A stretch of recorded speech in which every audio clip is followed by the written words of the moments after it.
Na aula de hoje, nós vamos abordar os seguintes tópicos: impacto dos negócios jurídicos unilaterais nas relações contratuais, regime jurídico dos negócios unilaterais. Regime jurídico dos negócios jurídicos em geral, unilaterais, bilaterais e plurilaterais. Como ressaltado em aula anterior, a distribuição de assuntos no ordenamento brasileiro entre a categoria dos negócios jurídicos, em geral, por um lado, e a categoria dos contratos, por outro, é arbitrária e imperfeita, pois o número de normas exclusivamente contratuais, quer dizer, não aplicáveis aos negócios unilaterais, é bastante diminuto. Logo, em tese, quase todas as normas que se encontram na parte geral dos contratos do Código Civil Brasileiro poderiam ter sido apresentadas dentro da supercategoria dos negócios jurídicos. Outra falha, também apontada em aula anterior, consiste na ausência de uma regulamentação, ainda que enxuta, do regime jurídico aplicável exclusivamente aos negócios unilaterais. Qualquer ordenamento que reconheça uma supercategoria dos negócios jurídicos teria, em tese, que regular as poucas regras exclusivamente aplicáveis aos negócios unilaterais e aquelas aplicáveis aos contratos separadamente. Este é o sistema segundo o ponto de vista daqueles autores que elaboraram essa categoria genérica do negócio jurídico por volta do século XVIII e XIX. Eu estou apenas falando quais seriam as consequências da adoção, até as últimas consequências dessa forma de sistematização do assunto. Como o Código Italiano sistematiza o assunto na ausência de uma supercategoria?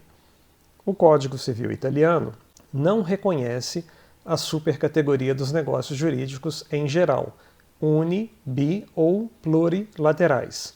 Logo, as normas comuns a todos estes tipos de negócios são reguladas dentro da parte geral dos contratos, com a ressalva de que algumas normas contratuais não são aplicáveis aos negócios unilaterais. Vamos ver agora o artigo 1324 do Código Civil Italiano, que lida com as normas aplicáveis ao que ele chama de atos unilaterais. Salvo disposição legal em sentido contrário, as normas que regulam os contratos serão aplicáveis, na medida em que forem compatíveis, aos atos unilaterais entre vivos com conteúdo patrimonial. Em seguida, o Código Italiano regula algumas normas exclusivamente aplicáveis aos negócios unilaterais. Quer dizer, ele regula tudo dentro dos contratos e manda aplicar aquelas normas contratuais aos negócios ou atos unilaterais. E ele contém algumas poucas normas aplicáveis exclusivamente aos negócios unilaterais. Como os negócios unilaterais afetam as relações contratuais? Os negócios unilaterais afetam o contrato em todas as suas fases, desde antes da formação do contrato, após a sua formação e durante a vigência da relação contratual, e nos períodos finais de sua existência. Frequentemente, o processo de obtenção do consenso necessário para a formação do contrato ocorre por meio de declarações, negócios unilaterais, que as partes contratantes dirigem umas às outras, tais como a proposta e a aceitação, que são negócios unilaterais. Durante a vigência da relação contratual, as partes podem se valer de negócios unilaterais para definir direitos e obrigações entre si, para alterar o conteúdo dos seus respectivos direitos e deveres, para alcançar diversos outros propósitos. Então, por exemplo, na escolha de uma obrigação alternativa, aquele ato de escolha, é um negócio jurídico unilateral. Os negócios unilaterais, tais como a declaração de rescisão, resolução do contrato, também podem ser utilizados para encerrar uma relação contratual em caso de inadimplemento do devedor, entre outras hipóteses. Então, vejam bem, os negócios unilaterais eles permeiam toda a vida de um contrato, desde o processo de negociação para a formação dele, até a fase de cumprimento do contrato e término daquela relação contratual. Então eles têm grande relevância, têm um grande impacto na vida de um contrato. Daí a necessidade da gente entender algumas normas pertinentes a esses negócios unilaterais, já que eles influenciam tanto a vida de uma relação contratual. Regime jurídico dos negócios unilaterais. Momento em que produzem efeitos. Vamos abordar agora algumas questões preliminares a respeito do momento da produção de efeitos dos negócios jurídicos. Primeira questão: quais tipos de efeitos? Criação, modificação ou extinção de direitos, deveres, gravames, imunidades, entre outros, seja na esfera jurídica do próprio declarante e ou na esfera jurídica do declaratário. Todos estes efeitos ocorrem simultaneamente, no mesmo momento? Em geral, sim. Entretanto, é bom ressaltar que, excepcionalmente, alguns dos efeitos do negócio jurídico unilateral podem ser produzidos em momentos diferentes do tempo. Por exemplo, a aceitação, que é um tipo específico de negócio unilateral, produz diferentes efeitos em diferentes momentos, já que os seus principais efeitos são produzidos na data da sua chegada no endereço do destinatário, enquanto um dado efeito secundário ocorre na data da sua expedição, conforme iremos esclarecer em aula posterior. Qual a relevância de esclarecer o momento da produção de tais efeitos? No caso do declarante, para saber até quando ele pode se retratar e impedir o surgimento de tais efeitos. Por exemplo, imaginem que o negócio unilateral que o declarante quer realizar é a declaração de resolução do contrato, diante do inadimplemento do devedor. Suponham que o devedor descumpriu o contrato e agora o credor quer obter a resolução conforme lhe é permitido através de uma cláusula contratual expressa, e ele quer declarar a resolução. Depois de ter enviado a resolução, através, por exemplo, de uma carta via correios, ele pode ter se arrependido, mudou de ideia, mudou de opinião. Agora ele não quer mais a resolução do contrato, ele quer exigir o cumprimento. Ele pode se retratar? Pode. Então ele tem que, através de uma via mais rápida, um meio de comunicação mais rápido, fazer chegar até o declaratário a sua retratação, antes da chegada da declaração de resolução do contrato. Quer dizer, antes que aquela declaração de resolução comece a surtir os seus efeitos. Então essa é a relevância. Para a gente saber exatamente até quando o sujeito pode se retratar e impedir o surgimento dos efeitos do negócio retratado, a gente tem que saber exatamente o momento no tempo em que aquele negócio retratado começa a surtir efeito, porque a retratação ela somente é permitida até aquele momento. Outro exemplo: o sujeito expediu uma aceitação para a formação de um contrato. Se arrependeu, não quer mais. Pode se retratar também e impedir que a aceitação produza o principal efeito por ela visado, que é a formação do contrato. Ele não tem como impedir aquele outro efeito secundário da aceitação, que eu vou explicar em aulas posteriores, porque ele é um efeito que é produzido imediatamente com a expedição da aceitação. Então esse efeito ele não tem como impedir. Mas depois que ele expediu a aceitação e antes da chegada dele, ele tem como impedir a formação do contrato através de uma retratação. E assim por diante. Vamos supor, o sujeito tem o direito de escolher uma obrigação alternativa e ele enviou uma correspondência afirmando qual que é a prestação que ele quer receber.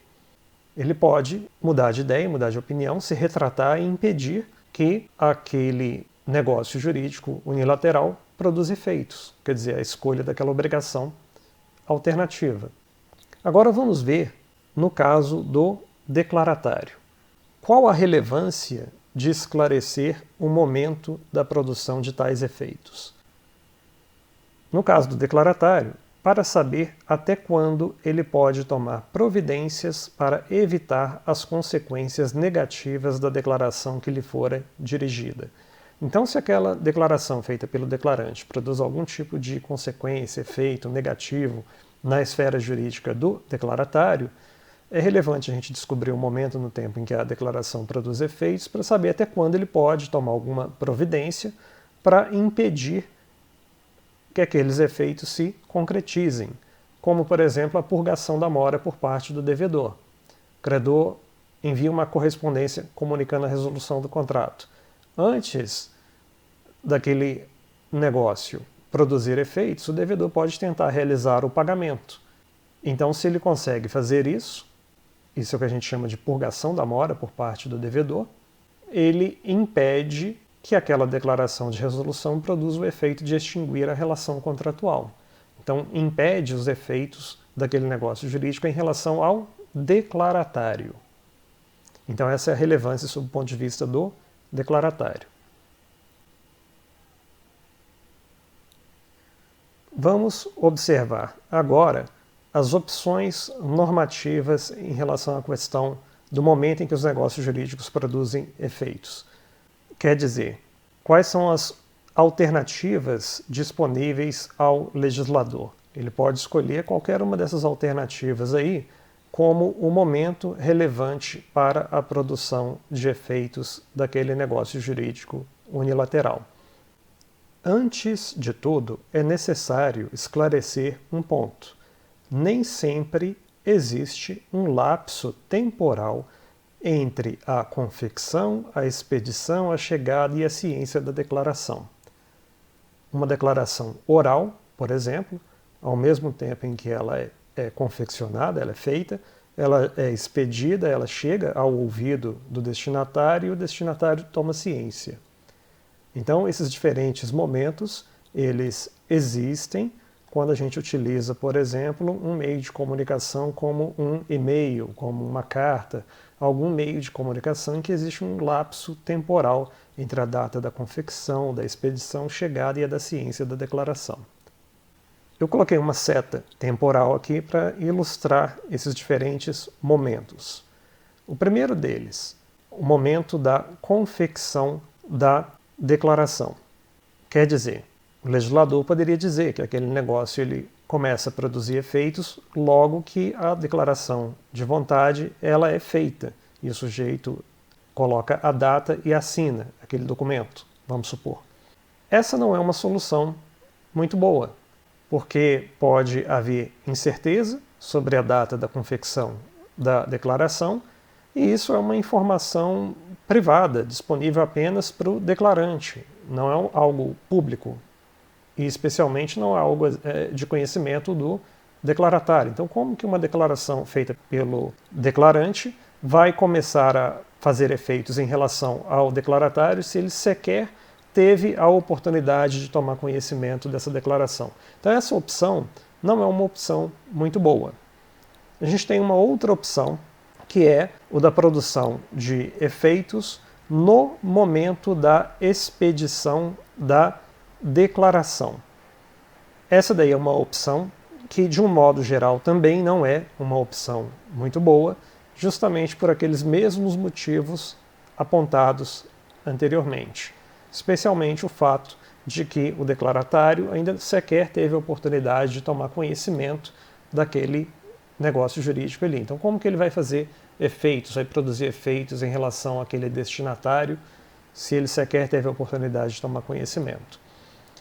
Uma outra opção é o da chegada da declaração, que é, basicamente, o critério que é adotado pela maioria dos ordenamentos jurídicos.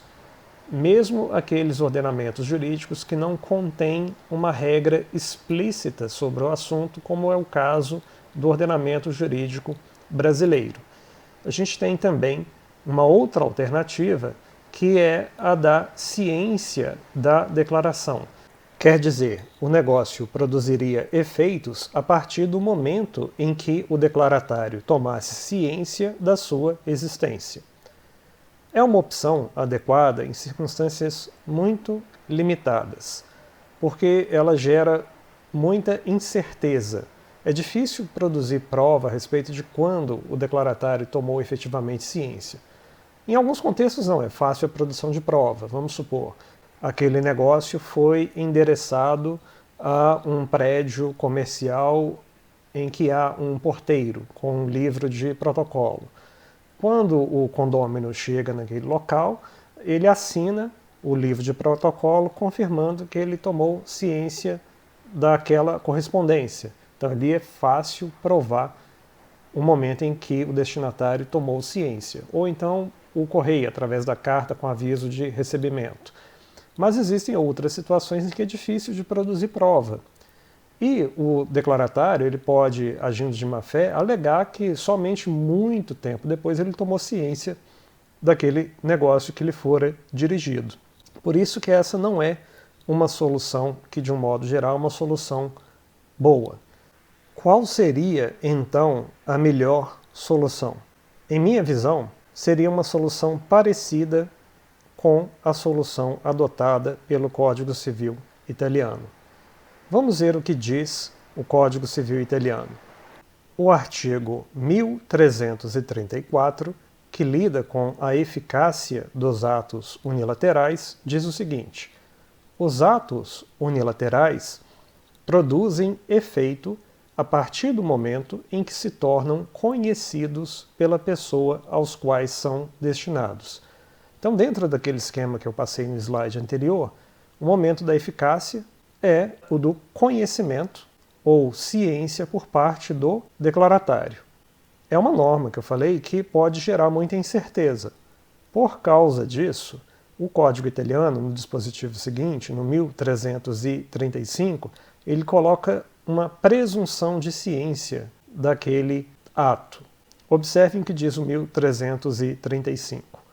A proposta, a aceitação, a sua revogação e quaisquer outros tipos de declaração endereçadas a uma determinada pessoa reputam-se conhecidas a partir do momento em que chegam ao endereço do destinatário. Então, quer dizer, ele coloca uma presunção de ciência na data da chegada daquela declaração de vontade. É curioso porque a gente viu no 1334 que ele fala, olha, o negócio produz efeitos na data em que o declaratário toma ciência. Mas ele fala aqui no 1335, presume-se que ele toma ciência na data da chegada. Então, em termos práticos, a norma italiana acaba estando em conformidade com a interpretação que é dada para a maioria dos ordenamentos jurídicos. A diferença é que o Código italiano coloca uma exceção a essa presunção. Olhem o finalzinho do 1335. Exceto se tal destinatário conseguir provar que, sem sua culpa, lhe era impossível tomar conhecimento da referida declaração. Vamos supor, o declaratário estava hospitalizado, em coma, no hospital. Então ele não tinha como tomar conhecimento daquela declaração de vontade que lhe fora dirigida. Essa solução do Código Civil italiano é uma solução que eu acho bem engenhosa, muito bem pensada, porque ao mesmo tempo em que ela promove o valor da segurança jurídica, ela permite a realização de justiça nas circunstâncias do caso concreto. Vamos lidar agora com a questão do risco quanto ao atraso no recebimento da declaração. Em regra, o declarante corre o risco quanto ao atraso no recebimento da declaração. O que isso significa?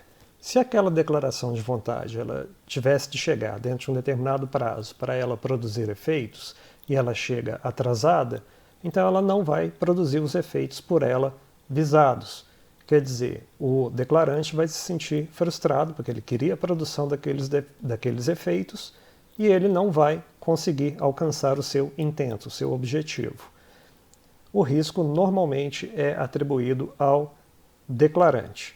Exemplos. Imaginem que a declaração que a gente está analisando agora é a aceitação. E a aceitação, para ela formar um contrato, ela tem que chegar dentro de um determinado prazo. Ela chegou fora do prazo, o contrato não vai ser formado. Então, o risco desse atraso está sendo atribuído ao declarante, que no caso, nesse exemplo que eu acabei de dar, é o aceitante. Mas a gente pode também dar outros exemplos de situações em que o declarante também está correndo o risco do atraso. Imaginem que num contrato foi deferido a uma das partes o direito de fazer a escolha de uma obrigação alternativa dentro de um determinado prazo, sob pena da escolha passar para outra parte. Então o sujeito envia a declaração antes do término do prazo, mas ela chega após o término do prazo. Ele corre o risco, ele vai perder o direito de fazer aquela escolha. E assim por diante. A gente pode imaginar diversas outras situações em que, para o exercício de certos direitos, existe um prazo qualquer e o sujeito vai exercer esse direito através de uma declaração e sempre há o risco dele perder esse prazo, a declaração chegar após o término do prazo e o ordenamento jurídico atribui o risco desse atraso ao declarante. Por quê? Por que o ordenamento jurídico faz isso? Porque o declarante ele é que está na posição de controlar o meio que ele vai utilizar para realizar a declaração de vontade, pode ser um meio mais seguro ou menos seguro, um meio mais rápido ou menos rápido, ele é que controla isso. Então, de certa maneira, a responsabilidade daquele declarante fazer chegar a sua declaração de vontade dentro do prazo. Por isso, o ordenamento jurídico atribui o risco do atraso ao declarante. E ainda que o declarante não tenha culpa nenhuma nesse atraso, ele tenha decorrido de um caso fortuito ou força maior, ou culpa exclusiva de terceiros, do correio, por exemplo, ainda assim o risco do atraso ele é atribuído ao declarante. Excepcionalmente, o risco quanto ao atraso ele pode ser atribuído ao declaratário. Vamos ver em que circunstâncias que isso pode ocorrer.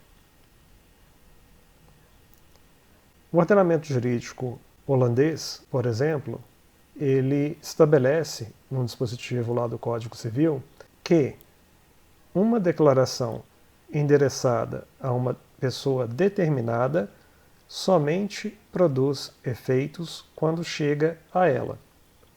Não obstante, ainda que a declaração não chegue ao seu destinatário ou chegue atrasada, a mesma produzirá efeitos caso tal situação tenha sido causada pelo próprio destinatário, por pessoas pelas quais ele é responsável ou ainda por outras circunstâncias que lhe concernem e que justifiquem imputarmos-lhe o prejuízo. Significa o quê? Quando é culpa exclusiva do declaratário, o fato daquela declaração feita pelo declarante ter chegado atrasada, então é razoável a gente inverter o risco do atraso e jogar ele para o declaratário, fazendo com que aquela declaração produza os efeitos por ela visados. Como que isso funcionaria na prática? Por meio de uma ficção jurídica. Observem o que diz ali a norma dos princípios do direito contratual europeu. A notificação surtirá efeito a partir do momento em que ela deveria ter chegado em circunstâncias normais.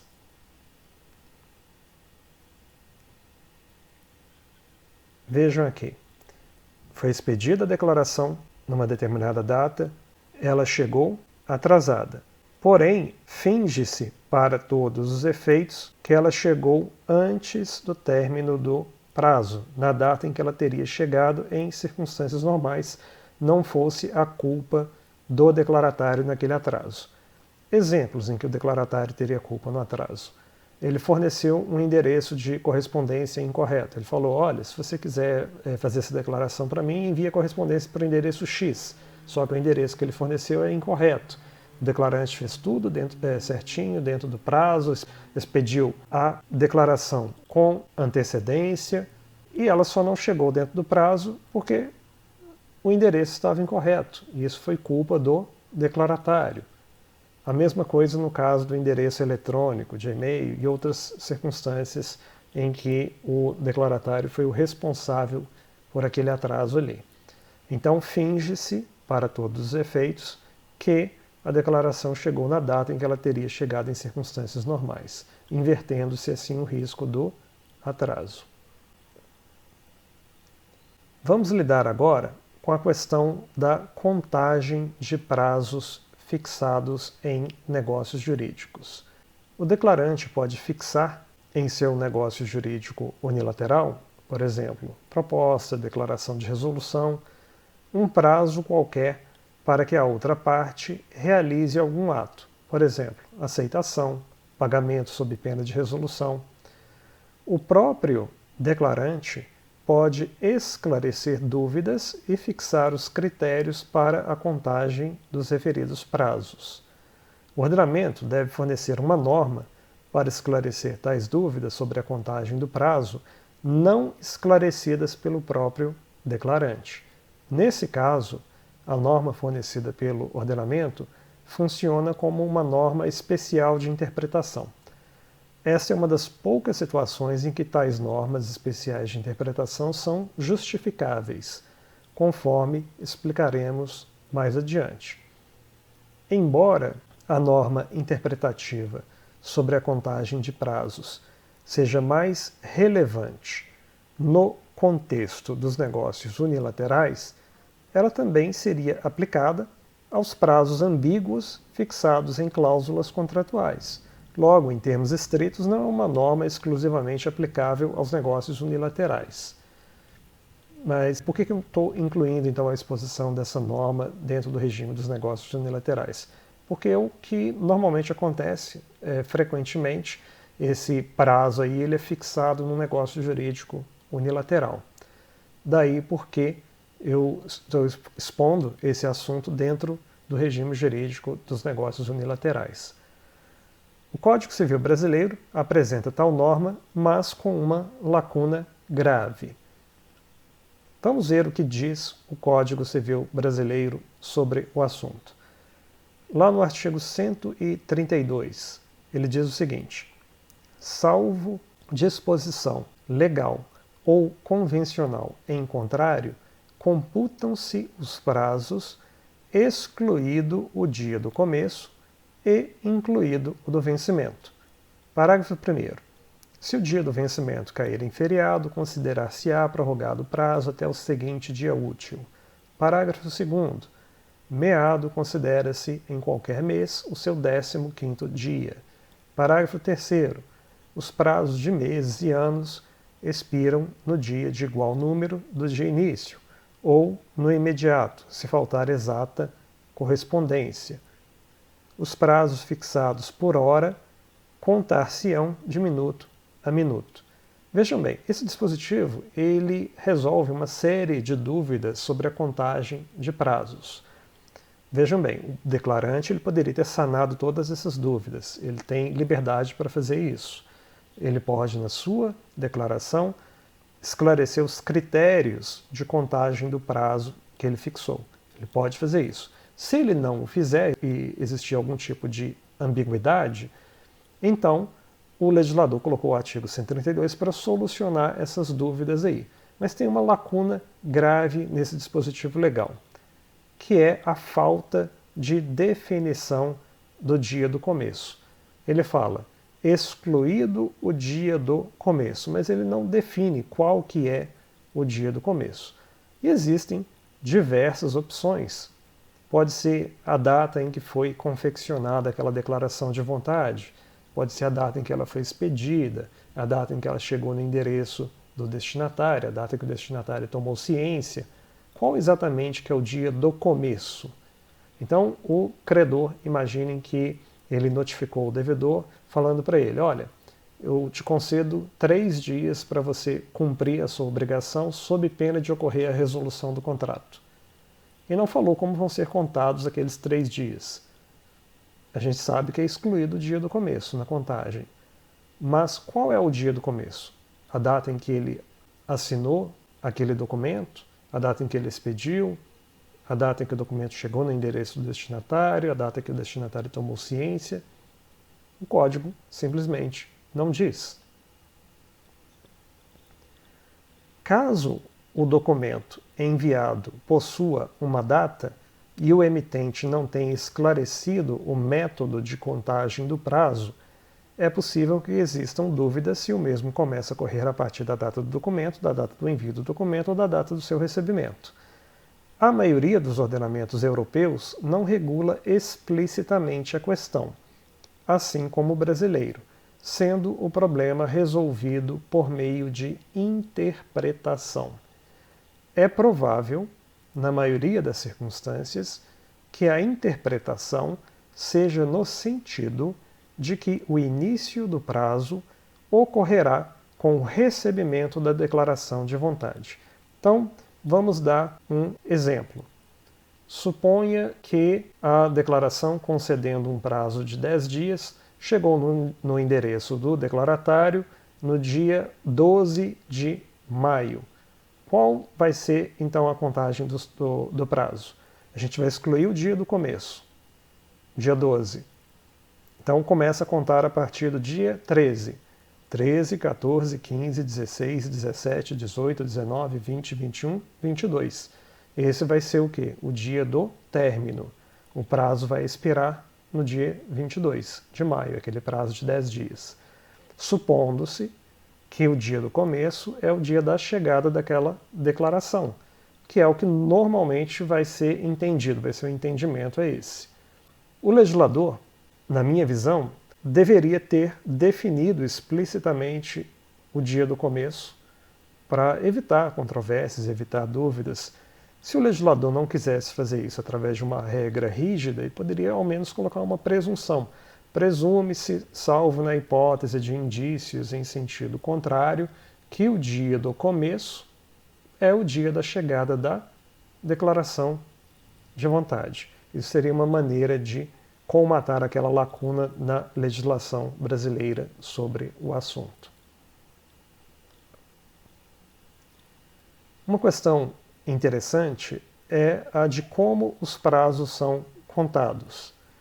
Os ordenamentos parecem estar de acordo com a regra que estabelece a contagem dos prazos a partir do dia seguinte ao dia em que o prazo teve início e com término ao final do último dia, assim como o brasileiro.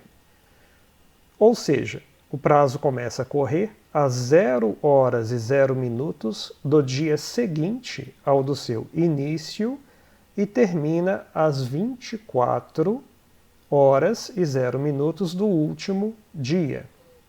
Ressalte-se, contudo, que, em certos casos, a resposta deve chegar ou algum outro ato deve ser feito dentro do horário comercial do local do destinatário ou da realização do ato. Nesse caso, o prazo não vigorará até as 24 horas e 0 minutos do último dia. Os ordenamentos regulam esparsa e incompletamente essa questão.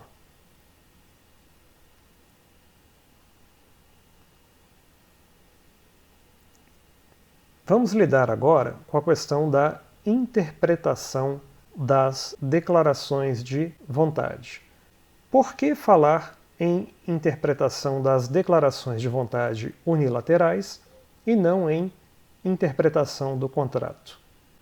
Por um lado, quando as declarações são absolutamente coincidentes, existindo uma comum intenção das partes, não há diferença prática entre a interpretação da vontade de cada uma delas, separadamente, e a interpretação de sua vontade conjunta, representada no contrato. Por outro lado, nos casos em que há divergências entre as partes, a atitude tomada pelas normas de interpretação consiste, alternativamente, em dar preferência ao sentido subjetivamente atribuído por uma delas ou ignorar os sentidos subjetivamente atribuídos por cada uma delas em favor de um sentido, entre aspas, objetivo, adequado às circunstâncias do caso concreto.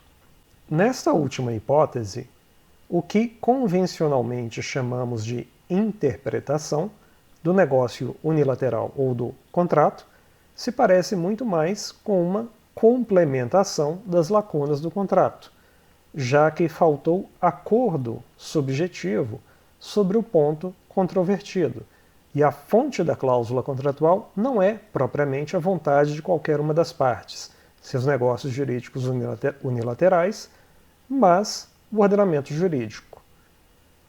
Além disso, tanto no caso dos contratos como no caso dos negócios unilaterais, que não se transformam em contratos, é necessário proteger as legítimas expectativas dos declaratários.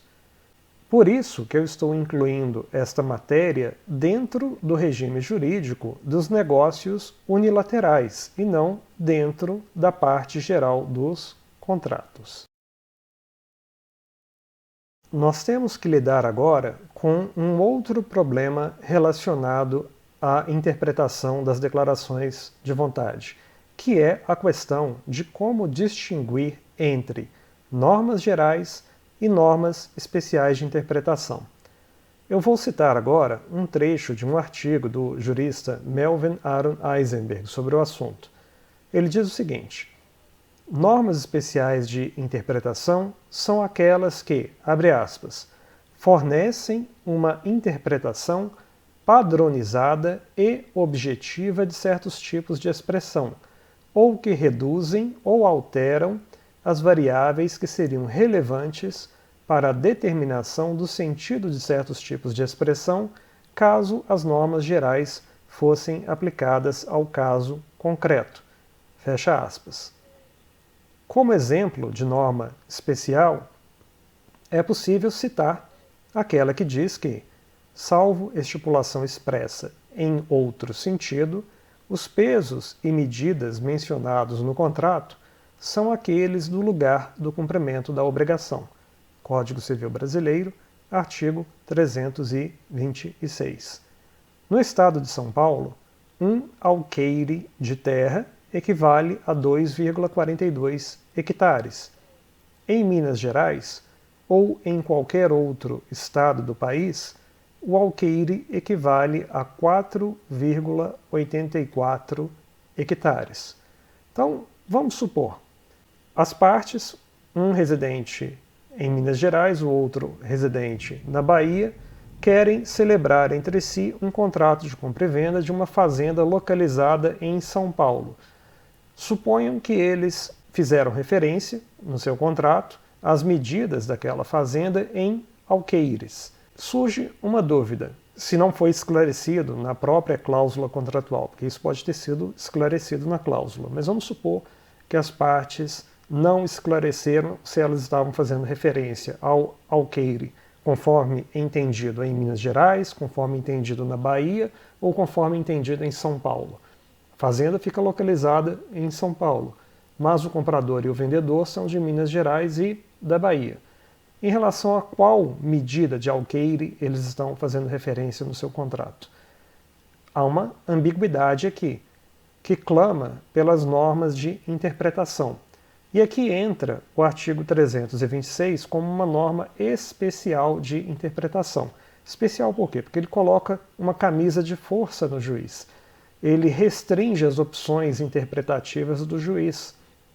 Imagine que o caso está sendo litigado e agora o juiz quer esclarecer o sentido daquela expressão alqueire e, pelo artigo 326, ele vai entender que é o alqueire do lugar do cumprimento da obrigação, no caso, São Paulo.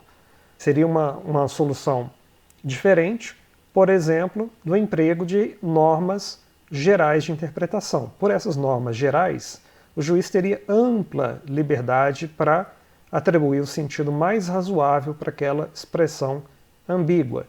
E essas normas gerais, elas podem utilizar tanto a intenção das partes, a comum intenção, ou a intenção da parte inocente, ou algum outro sentido objetivo qualquer razoável nas circunstâncias do caso. Por exemplo, pode ser que tanto aquele comprador quanto aquele vendedor de Minas e da Bahia, eles tenham pensado, fosse a comum intenção deles, que o alqueire fosse medido conforme o do estado de Minas Gerais, ou conforme o do estado da Bahia. E se isso puder ser provado, por que o juiz vai ter que aplicar o artigo 326? Não faz muito sentido.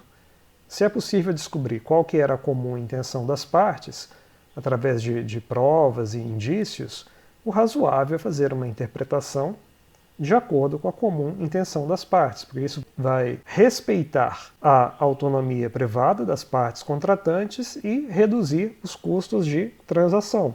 Quer dizer, se as partes puderem contar com normas interpretativas que vão promover aquilo que elas querem, então elas vão ficar mais tranquilas. Por outro lado, se o ordenamento coloca uma norma que vai acabar fazendo com que elas restem vinculadas a algo que elas não queriam, então o ordenamento jurídico vai estar dificultando a vida delas.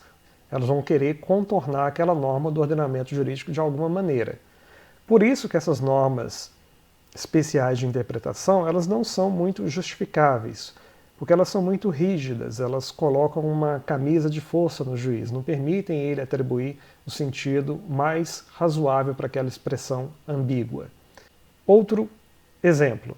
Imaginem que um dos contratantes pensou que era o alqueire conforme medido em Minas Gerais e o outro contratante percebeu essa crença nele, mas ele queria que o alqueire fosse conforme medido em São Paulo, mas ele percebeu e não corrigiu a falha de entendimento do outro. Aqui, nesse caso, seria razoável fazer uma interpretação subjetiva de acordo com a intenção de um dos contratantes, daquele contratante que estava agindo de maneira inocente. Vamos supor que ambos estavam agindo de forma inocente, eles não perceberam o sentido atribuído um pelo outro. Aqui, novamente, a gente poderia tentar fazer uma interpretação de caráter objetivo, mas diversa daquela disposta no artigo 326 do Código Civil Brasileiro. Por exemplo, o artigo 113 do Código Civil Brasileiro, ele manda interpretar o negócio de acordo com a boa-fé e os usos do lugar de celebração do contrato. Então imagine que se considera que o local de celebração do contrato foi em Minas Gerais. No caso aqui, o alqueire, conforme entendido em Minas Gerais, é diferente do alqueire conforme entendido em São Paulo. Ora, ambas são interpretações objetivas, tanto a do 326 quanto a do 113. Elas não estão levando em conta as intenções das partes, só que adotam critérios diferentes. A interpretação objetiva preconizada pelo 326 ela é mais rígida e ela fala especificamente no lugar de cumprimento da obrigação. Já a do 113, ela fala em usos do local de celebração do negócio e de acordo com a boa-fé, que dá uma certa flexibilidade para o juiz atribuir o sentido mais razoável para aquela expressão ambígua das circunstâncias do caso. Como distinguir entre critérios objetivos e critérios subjetivos de interpretação? Novamente citando Eisenberg. As normas do direito contratual podem ser organizadas ao longo de uma faixa que vai da objetividade à subjetividade. Uma norma contratual se encontrará na ponta objetiva dessa faixa, caso a sua aplicação dependa de um estado do mundo diretamente observável.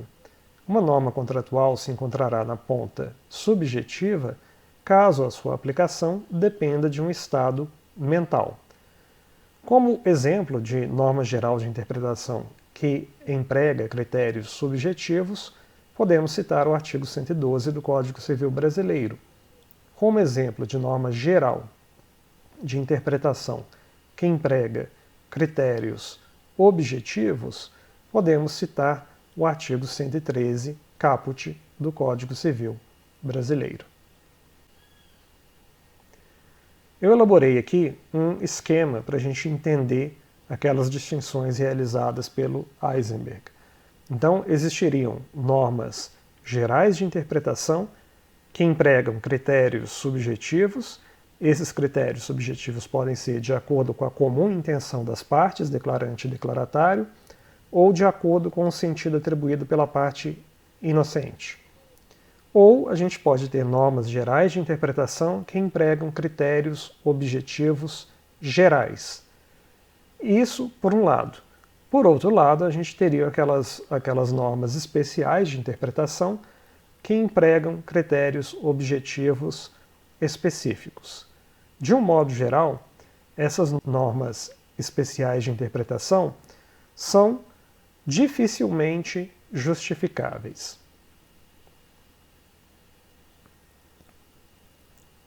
Observem a comparação que eu realizei entre as normas gerais de interpretação dos princípios do direito contratual europeu e as normas gerais de interpretação do Código Civil brasileiro.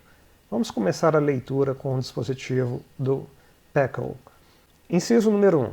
As expressões usadas em um contrato devem ser interpretadas de acordo com a comum intenção das partes, ainda que tal intenção seja diferente do significado literal das palavras. Isso tem correspondência no Código Civil Brasileiro, lá no artigo 112. Nas declarações de vontade, se atenderá mais à intenção nelas consubstanciada do que ao sentido literal da linguagem. A intenção nelas consubstanciada é qual? É a comum intenção das partes, declarante e declaratário. Observem agora o inciso 2 da norma europeia. Caso seja estabelecido que uma parte teve a intenção de atribuir um determinado sentido às referidas expressões e, no momento da conclusão do contrato, a outra parte soubesse ou tivesse o dever de saber a intenção da primeira parte, então as expressões em questão deverão ser interpretadas de acordo com a intenção da primeira parte. Quer dizer, é aquele critério da interpretação subjetiva de acordo com a intenção da parte inocente. Ele aparentemente não tem um correspondente no Código Civil Brasileiro, a não ser que a gente queira estender um pouco aquele conceito de boa-fé ali do artigo 113 para incluir esse critério de interpretação do inciso 2 da norma europeia. Mas aparentemente existe uma lacuna no Código Civil Brasileiro a respeito desse critério interpretativo. O Código Brasileiro consagraria o critério de interpretação subjetivo de acordo com a comum intenção das partes, mas não teria uma norma clara ou explícita sobre a interpretação subjetiva de acordo com a intenção da parte inocente. E depois a gente tem, no inciso 3º, a seguinte regra. Caso uma intenção não possa ser estabelecida de acordo com os parágrafos 1 ou 2, as expressões contratuais deverão ser interpretadas de acordo com o significado que lhe seria razoavelmente atribuído nas circunstâncias do caso, que equivale justamente ao critério de interpretação acolhido no artigo 113 do Código Civil Brasileiro. Uma outra observação que é necessário fazer é a seguinte: embora os dispositivos brasileiros anteriormente citados falem em interpretação da declaração ou do negócio jurídico, o que efetivamente é interpretado não é a declaração ou o negócio de forma indivisível, mas sim as expressões contidas no negócio ou na declaração.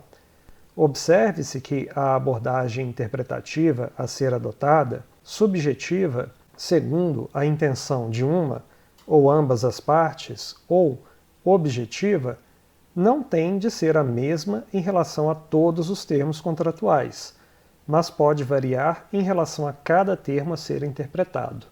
O sentido a ser atribuído a uma expressão ambígua é uma questão fática, Observe que a norma europeia é mais explícita do que as normas brasileiras.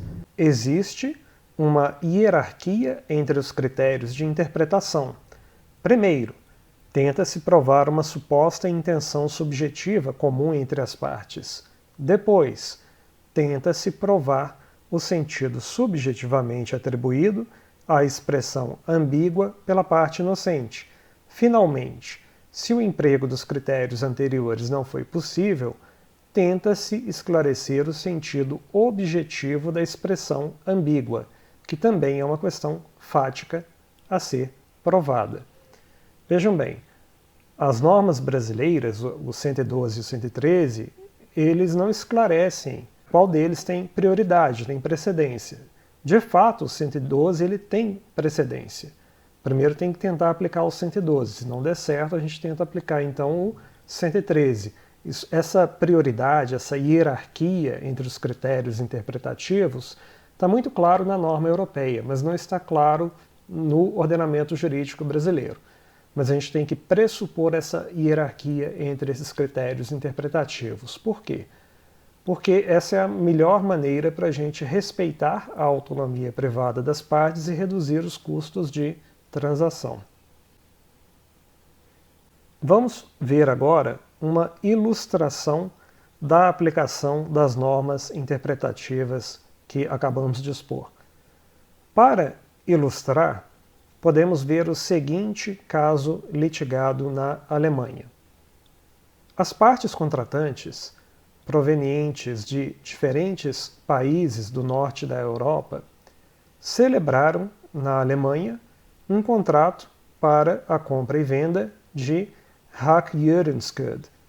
Com tal expressão, elas queriam fazer referência à carne de baleia, ainda que o sentido objetivo da expressão, conforme os usos do lugar da celebração do negócio, fosse o de carne de tubarão. Quer dizer, de acordo com a comum intenção das partes, elas atribuíram sentido para aquela expressão ali de carne de baleia. Mas objetivamente falando, nos usos do lugar da celebração do negócio, no local onde eles transacionaram, o sentido objetivo daquilo dali era de carne de tubarão. O vendedor, agindo de má fé, tentou entregar carne de tubarão. Foi provado no processo que ele sabia da intenção do outro, ele concordou com essa intenção. Então, de acordo com a comum intenção das partes, eles atribuíram para aquilo dali o sentido de carne de baleia. Isso ficou provado no processo. Mas ele agiu de má fé e tentou entregar carne de tubarão, que era o sentido objetivo daquela expressão, no local da celebração do contrato. Foi provado, no caso concreto, que, no momento da celebração do contrato, ambas as partes atribuíram o sentido de carne de baleia àquela expressão.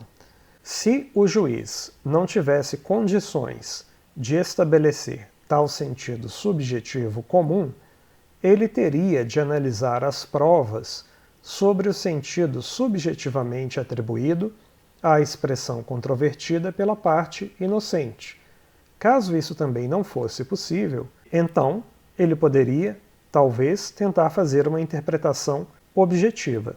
Quer dizer, vamos imaginar uma variação daquele caso decidido ali na Alemanha. Vamos supor que uma das partes pensou que era carne de baleia, a outra pensou que era carne de tubarão. Só que a que pensou que era carne de baleia, ela sabia que a outra estava atribuindo o sentido de carne de tubarão. Então aqui a gente ia fazer uma interpretação subjetiva de acordo com a intenção da parte inocente, ainda que ela coincidisse, nesse caso aqui, com uma interpretação objetiva. Mas é mera coincidência. Imaginem agora uma outra hipótese. Suponham que a parte inocente agora atribuiu o sentido de carne de baleia àquela expressão ambígua. Nesse caso, também será aplicado o mesmo critério de interpretação, quer dizer, a interpretação subjetiva de acordo com a intenção da parte inocente, porém que não coincide com a chamada interpretação objetiva nesse caso. Somente na hipótese de não ser possível a realização de qualquer tipo de interpretação subjetiva é que a gente deve partir para uma interpretação objetiva. No exemplo dado, uma interpretação objetiva poderia ser feita, porque aquela expressão ambígua possuía de fato um sentido objetivo no local de celebração do contrato. E se não fosse possível realizar qualquer tipo de interpretação? Isso é o que a gente vai ver neste próximo slide. Inviabilidade da interpretação e lacunas no contrato. Sempre que houver divergência entre as partes sobre o sentido de uma expressão controvertida e, desde que não seja possível dar preferência à intenção de uma delas, então haverá uma lacuna no contrato. Tal lacuna poderá ser preenchida por meio da denominada interpretação objetiva. Alternativamente, não sendo viável nem mesmo o emprego de tal critério interpretativo, então existirão duas alternativas. Primeira alternativa: se o ponto controvertido não for essencial, o ordenamento fornecerá uma norma supletiva para preencher a lacuna. De onde vem essa norma? Das fontes normativas que eu já expliquei em aulas anteriores. Pode ser da própria lei, pode ser uma norma costumeira, pode ser uma norma que decorre da boa-fé, ou uma norma que decorre da técnica da integração do contrato, que envolve a vontade hipotética das partes contratantes. Quer dizer, aquela lacuna vai ser complementada de alguma forma. Agora, a segunda alternativa. Se o ponto controvertido for essencial, não haverá a formação de qualquer contrato. Exemplo. Eu estou dando o exemplo de um caso que foi decidido na Inglaterra, no século XIX, mais conhecido como o caso Peerless, em que as partes fizeram um contrato de compra e venda de algodão que seria entregue de um navio denominado Peerless, que partiria de Bombaim, na Índia. Enquanto uma das partes estava pensando que se tratava do navio Peerless, que partiria em outubro, a outra acreditava que se tratava de outro navio, porém de mesmo nome, que partiria em dezembro. Não houve a formação do contrato. Nesse caso, as declarações de vontade se revelaram, após o processo de interpretação, não coincidentes quanto a um termo essencial do contrato. Caso as declarações fossem interpretadas como coincidentes, o dissenso oculto não impediria a formação do contrato. Vamos observar como todos os critérios interpretativos falharam nesse caso. Não existia uma comum intenção das partes, claramente não existia. Não tinha como ser feita uma interpretação subjetiva de acordo com a intenção da parte inocente, ambas estavam agindo de forma inocente. Também não tinha como ser feita uma interpretação objetiva, porque a expressão peerless não tinha um sentido objetivo claramente identificável. Então, não tinha como fazer uma interpretação subjetiva de acordo com a comum intenção das partes, nem uma interpretação subjetiva de acordo com a intenção da parte inocente, nem mesmo uma interpretação objetiva. Quer dizer, as normas de interpretação falharam em resolver aquela controvérsia e preencher aquela lacuna contratual. Então, basicamente, a alternativa é o quê? É o ordenamento jurídico preencher aquela lacuna. Mas essa alternativa também não era viável nas circunstâncias desse caso aqui. Por quê? Porque o termo sobre o qual havia a lacuna era um termo essencial do contrato. Não era um termo de menor importância, um termo secundário que poderia ser preenchido pelo ordenamento jurídico. Então, nenhuma técnica de complementação das lacunas do contrato disponibilizadas pelo ordenamento jurídico funcionaria aqui. Quer dizer, não adianta se perguntar sobre qual que seria a vontade hipotética das partes. Não adianta procurar algum costume a respeito do sentido da expressão peerless. Então, quer dizer, nenhuma forma de complementação das lacunas funcionaria, nem mesmo a boa-fé. A boa-fé também não seria capaz de esclarecer qual o algodão de qual dos navios Peerless deveria ser entregue. Nós vamos esclarecer em aulas posteriores a questão de quais são os termos essenciais do contrato. Quer dizer, o conteúdo mínimo do contrato, o que tem que ser minimamente acordado entre as partes para haver a formação de um contrato. Vamos ver agora o duplo papel de certas normas jurídicas. Normas supletivas ou normas de interpretação? Quer dizer, existem algumas normas do ordenamento jurídico que, em algumas ocasiões, elas exercem o papel de normas supletivas, de complementação das lacunas do contrato, e em outras ocasiões, essas mesmas normas exercem o papel de normas de interpretação. Para ilustrar isso daí, vamos ver um caso norte-americano. As partes celebraram um contrato de compra e venda de frangos e o vendedor entregou galinhas velhas, magras e enrustidas, ainda que não defeituosas. O comprador alegou que frangos se referia a galinhas novas, rechonchudas e suculentas. Por sua vez, o vendedor alegou que a palavra apenas designava a espécie, sem qualquer implicação quanto à qualidade a ser entregue. Primeira hipótese. Supondo que uma ou ambas as partes tivessem pensado sobre a qualidade do frango, então seria possível solucionar o caso acima no direito brasileiro por meio de interpretação subjetiva, objetiva ou por meio do artigo 244 do Código Civil ou outros dispositivos legais que funcionariam aqui como regras especiais de interpretação. Vamos ver o que diz o artigo 244 do Código Civil. Nas coisas determinadas pelo gênero e pela quantidade, a escolha pertence ao devedor, se o contrário não resultar do título da obrigação. Mas não poderá dar a coisa pior, nem será obrigado a prestar a melhor. Quer dizer, ele tem que entregar algo de qualidade mediana. Não é o de pior qualidade, mas também não precisa de ser o de melhor qualidade. Pode ser algo de qualidade mediana. Nesse caso aqui, o 244 ele funcionaria como uma regra especial de interpretação. Vamos lembrar da distinção feita pelo Eisenberg. O que é uma regra ou norma especial de interpretação? É aquela que restringe as opções interpretativas do juiz, coloca uma camisa de força nele. Vamos supor que não existisse o 244. Como que o juiz poderia solucionar esse caso aqui no direito brasileiro? Fazer uma interpretação subjetiva de acordo com a comum intenção das partes contratantes, aplicar o 112 do Código Civil Brasileiro.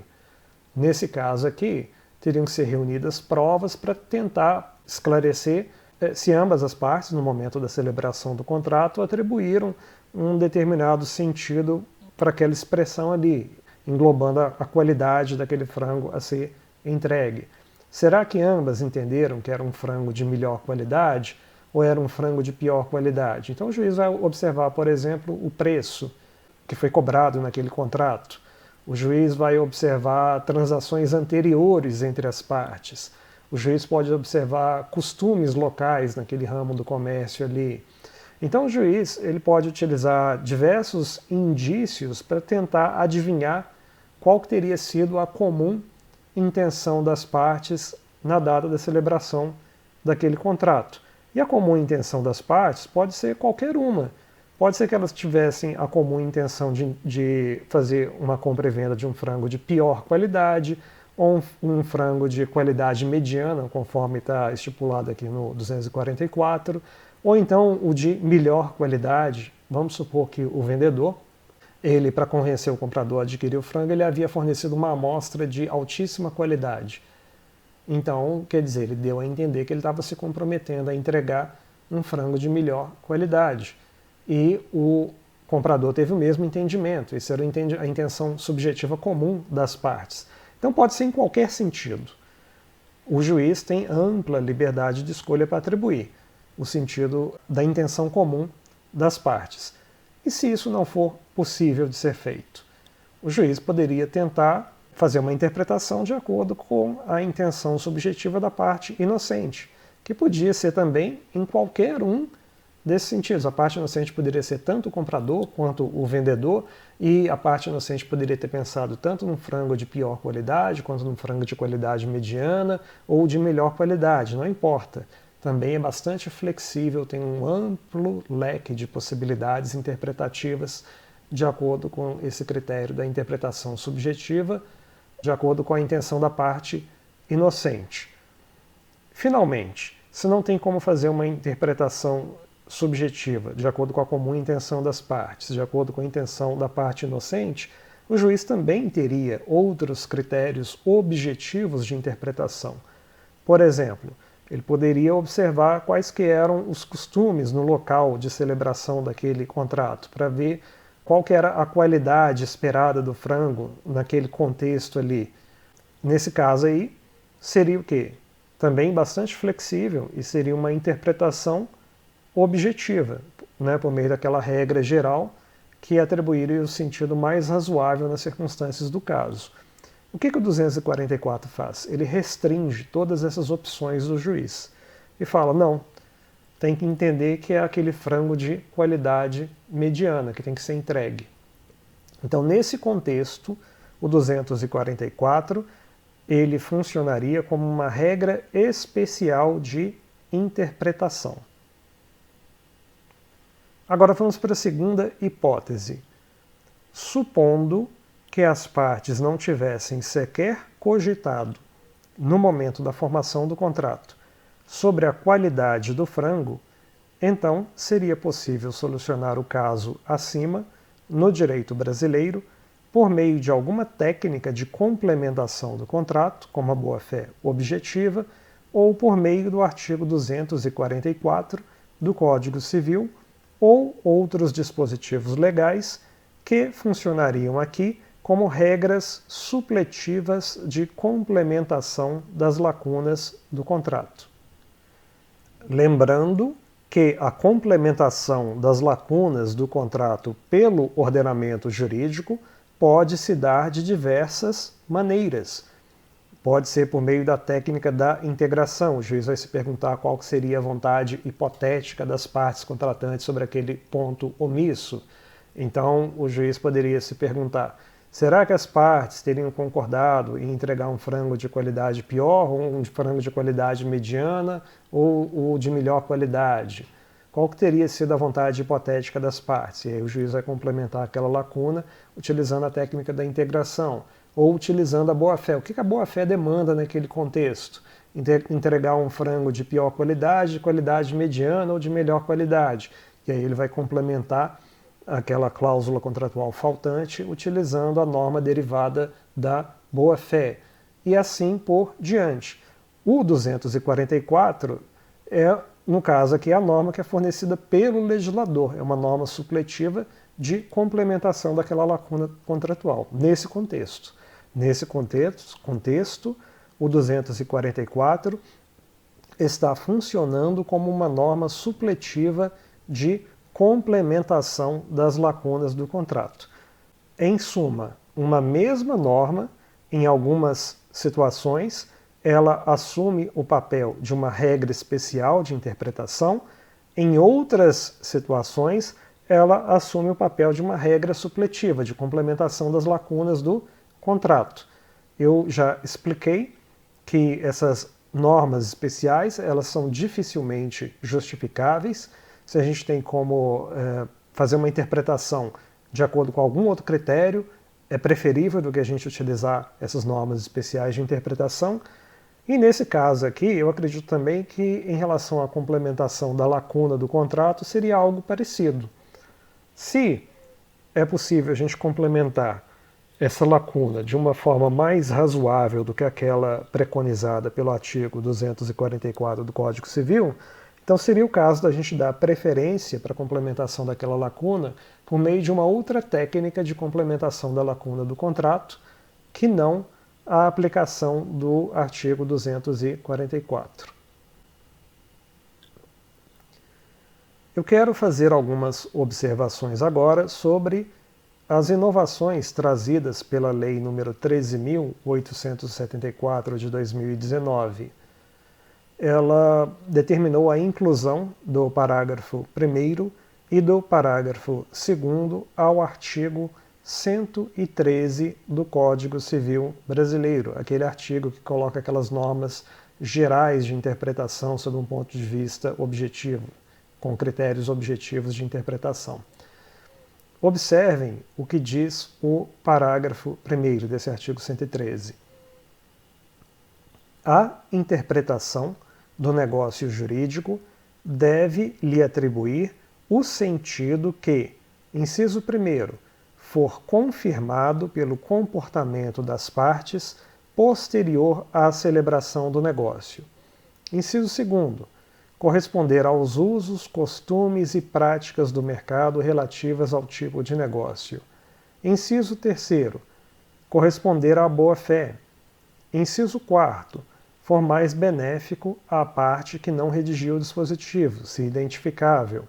Inciso 5º, corresponder a qual seria a razoável negociação das partes sobre a questão discutida, inferida das demais disposições do negócio e da racionalidade econômica das partes, consideradas as informações disponíveis no momento de sua celebração. E o parágrafo 2º, as partes poderão livremente pactuar regras de interpretação, de preenchimento de lacunas e de integração dos negócios jurídicos diversas daquelas previstas em lei.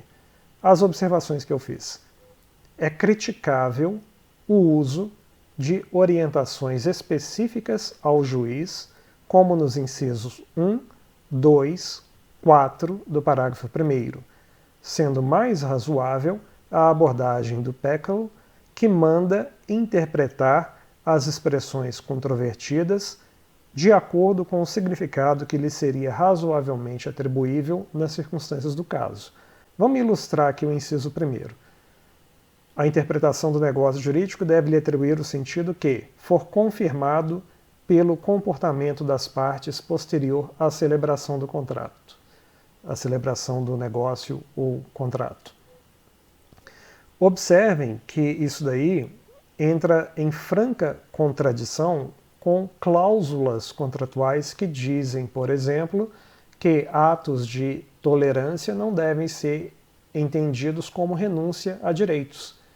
Ora, isso daí, se a gente fosse aplicar o inciso 1º, a gente iria ignorar essas cláusulas contratuais, porque às vezes o sujeito tolerou um descumprimento do contrato pelo co-contratante, e será que a gente vai interpretar isso daí como uma renúncia dele ao direito de resolver aquele contrato em virtude do inadimplemento do devedor?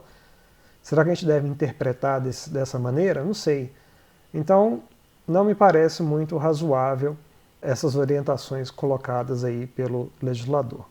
O inciso 5º adota algo próximo à técnica da integração, que é uma norma de complementação das lacunas do contrato, e não de interpretação do referido contrato. Então é criticável nesse ponto o legislador ter colocado isso daí como um critério de interpretação, quando seria mais apropriado colocá-lo como um critério de complementação das lacunas do contrato.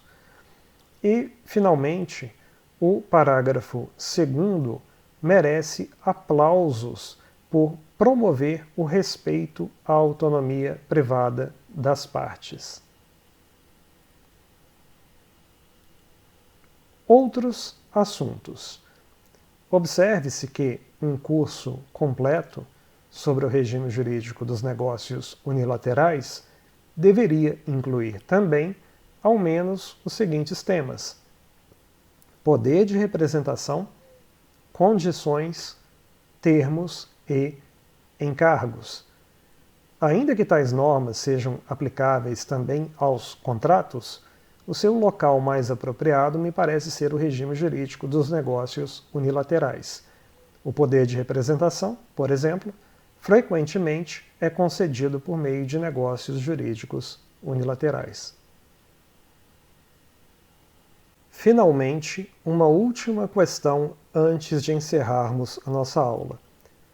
Não abordaremos um assunto muito discutido na doutrina nacional, que é a distinção entre os supostos planos da existência, validade e eficácia dos negócios jurídicos. Essa distinção me parece ter sido uma criação infeliz, pelos seguintes motivos. Primeiro, a natureza da realidade em si mesma nos é inacessível.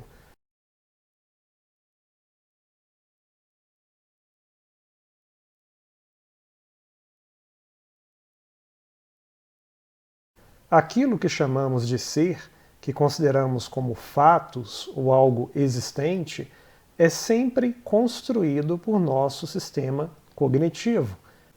O direito, em si mesmo, pode ser considerado como um tipo peculiar de sistema cognitivo, assim como o software mental dos seres humanos, de outros animais, de computadores. O sistema cognitivo do direito operaria da forma que alguns denominam como cognição distribuída, através de complexas cadeias causais de disseminação de representações culturais. Logo, dizer que algo existe para o direito significa dizer que tal entidade possui algum tipo de validade, positiva ou negativa, para o direito e possui algum tipo de eficácia jurídica. Eu realizei um quadro comparativo aqui com os artigos 433 do Código Civil Brasileiro e o 428 do Código. Ambos lidam com o mesmo assunto, que é a possibilidade de retratação, respectivamente, da aceitação e a retratação da proposta. Eu fiz uma brincadeira com a linguagem do plano da existência e a linguagem do plano da validade e da eficácia.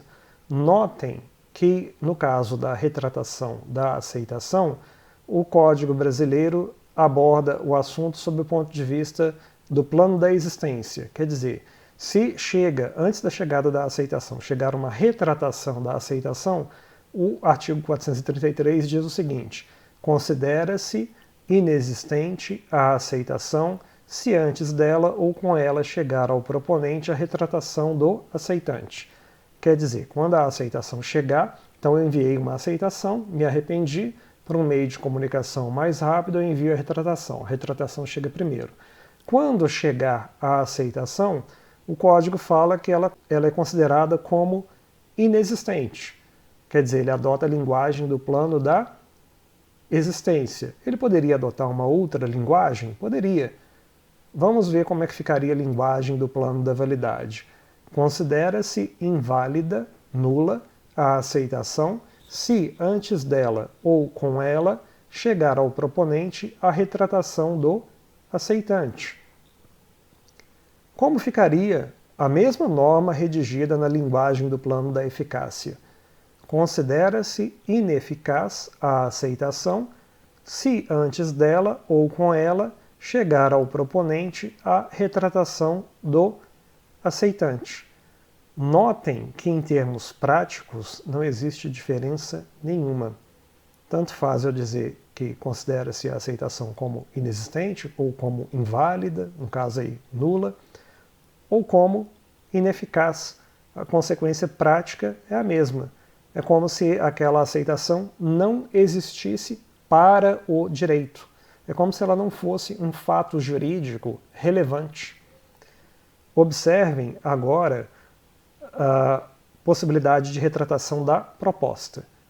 Ele faz a redação no 428 com a linguagem do plano da eficácia. Vamos começar com a linguagem da lei e depois eu subo para outras possibilidades de redação. Vamos lá embaixo ali, na linguagem do plano da eficácia. Código Civil Brasileiro, artigo 428. Deixa de ser obrigatória a proposta, inciso 4º, se antes dela ou simultaneamente chegar ao conhecimento da outra parte a retratação do proponente. Obrigatória aí está no sentido de eficaz, quer dizer, ela deixa de produzir efeitos. Tecnicamente, está errado, porque a retratação, ela, na verdade, ela não faz cessar os efeitos de algo que já começou a surtir efeito. Ela, na verdade, ela impede o surgimento do efeito do negócio retratado. Então, o legislador teria que ter redigido de outra maneira. Poderia até ter utilizado o termo obrigatório, mas seria redigido de outra maneira. Por exemplo, não chega a ser obrigatória ou não se tornará obrigatória a proposta se antes dela ou simultaneamente chegar ao conhecimento da outra parte a retratação do proponente. Ou então, não se tornará eficaz a proposta. Então isso daí é a redação da norma sob a linguagem do plano da eficácia. Agora vamos fazer aquela brincadeira que eu falei e redigir ela com a linguagem de outros planos. Vamos ver como ficaria a redação na linguagem do plano da existência. Deixa de existir a proposta se antes dela ou simultaneamente chegar ao conhecimento da outra parte a retratação do proponente. Agora vamos ver como é que ficaria a linguagem do plano da validade. Deixa de ser válida a proposta, ou então torna-se nula, se antes dela ou simultaneamente chegar ao conhecimento da outra parte a retratação do proponente. Quer dizer, não tem diferença nenhuma em termos práticos. A consequência é basicamente a mesma. Aí alguém poderia se perguntar, bom, e os negócios anuláveis? A resposta é a seguinte: eles possuem algum tipo de existência, validade ou eficácia para o direito, até que sejam anulados. Obviamente, a depender do contexto, existirão diferenças de regime jurídico a respeito de quem poderá pedir a anulação, contra quem tal anulação surtirá efeitos, a extensão da anulação, entre outros detalhes.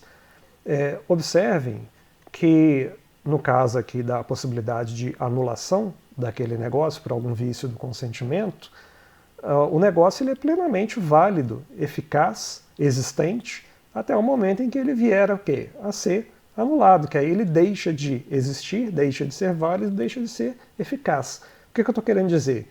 Não é necessário fazer nenhum tipo de distinção entre planos de existência, plano de validade e plano de eficácia. Bom, é possível inclusive a gente comparar essa situação aí com a situação do contrato que pode ser resolvido por inadimplemento do devedor. A gente vai dizer que ele é inválido? Não. Ele é plenamente válido, assim como esse negócio anulável. Só que a diferença é que, no caso aqui do negócio anulável, ele é anulável para a proteção do contratante na sua posição de devedor contratual. No caso daquela resolução, em virtude do inadimplemento do devedor, o contrato ou o negócio ele pode ser desfeito para a proteção do contratante na sua posição de credor. Mas ambos, enquanto não forem exercidos esses direitos potestativos de desfazer aquela relação contratual, em ambas as situações o contrato permanece, entre aspas, existente, válido ou eficaz. Aqui eu coloquei a título de comparação algumas definições encontradas na segunda consolidação do direito contratual norte-americano.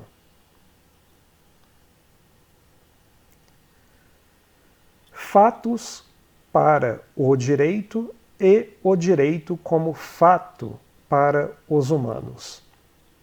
Isso daqui é muito importante para vocês entenderem o que eu estou querendo dizer.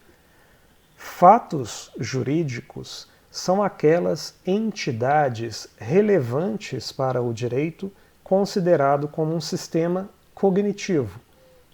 Fatos humanos são aquelas entidades compreendidas pelo sistema cognitivo humano. Logo, existiriam outros tipos de fatos para animais com outros tipos de mentes. Por exemplo, o que seria um fato para uma formiga? Agora, a outra observação.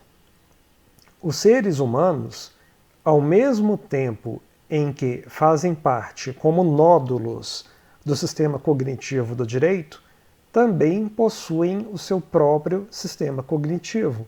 Assim, o próprio direito, seus conceitos e normas, é compreendido como um fato para os humanos. Isto é, ele é compreendido como uma entidade objetiva existente no mundo. Como uma entidade cultural, ele está submetido aos mesmos mecanismos de disseminação de outros aspectos da cultura. Vejam bem, o direito ele é um fato para os seres humanos, mas outros tipos de animais podem não ter a capacidade cognitiva de entender normas jurídicas. Então, para esses outros animais, o direito não é um fato. Então, olhem só que interessante, ao mesmo tempo em que o direito ele pode ser considerado um sistema cognitivo, e para o direito existem determinados fatos que a gente classifica como fatos jurídicos, quer dizer, fatos relevantes para o direito, o próprio direito ele é considerado um fato para os seres humanos. Ele é processado pelo sistema cognitivo dos seres humanos. Evolução e disseminação dos conceitos jurídicos. Evolução da cultura, predisposição para adquirir conceitos e sua aprendizagem. Um exemplo, dentre milhares de outros, de como o direito funciona exatamente conforme o modelo da epidemiologia das representações de Dan Sperber, pode ser confirmado pela análise da história da disseminação dos conceitos e normas jurídicas de origem romana na Europa medieval. Obviamente, a disseminação cultural de normas e conceitos jurídicos depende da capacidade cognitiva dos seres humanos de entender, processar e complementar tais representações culturais.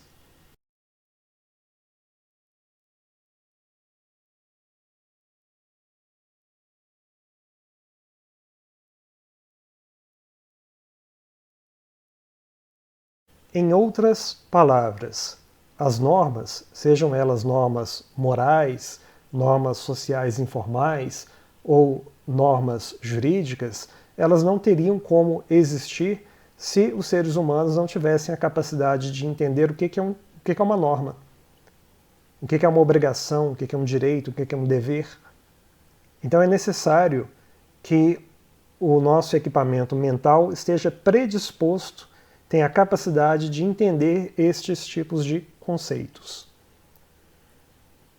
Caso não tivéssemos um software mental pronto para apreender tais conceitos, tal tarefa seria impossível.